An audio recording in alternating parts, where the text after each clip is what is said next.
అలాగే ప్రదోష కాలంలో త్రయోదశి ఉంది కాబట్టి, శని ప్రదోషం కాబట్టి శివార్చన విశేషమైన శుభ ఫలితాలను కలిగింపజేస్తుంది.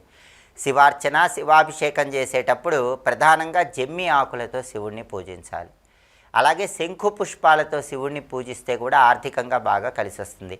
శంకు చెట్టు లక్ష్మీనారాయణలకు ఎంతో ప్రీతిపాత్రం, పరమశివుడికి ఎంతో ప్రీతిపాత్రం. అందుకే శని ప్రదోషం సందర్భంగా పరమశివుడిని శంకు పుష్పాలతో పూజిస్తే శివానుగ్రహం ద్వారా లక్ష్మీ కటాక్షాన్ని కూడా సిద్ధింపజేసుకోవచ్చు. అలాగే జిల్లేడు పూలతో శివుడిని పూజించడం ద్వారా తీవ్రమైన కష్టాల నుంచి బయటపడవచ్చు. శని త్రయోదశి, శని ప్రదోషం సందర్భంగా ప్రదోష కాలంలో శివాభిషేకం చేసేటప్పుడు ఆవు పాలతో అభిషేకం చేయండి. అలాగే కొబ్బరి నీళ్లతో అభిషేకం చేయండి. నల్ల నువ్వులు కలిపిన జలాలతో శివాభిషేకం చేయండి. పరమశివుడి సంపూర్ణమైన అనుగ్రహానికి సులభంగా పాత్రలు కావచ్చు. అలాగే శని ప్రదోషం సందర్భంగా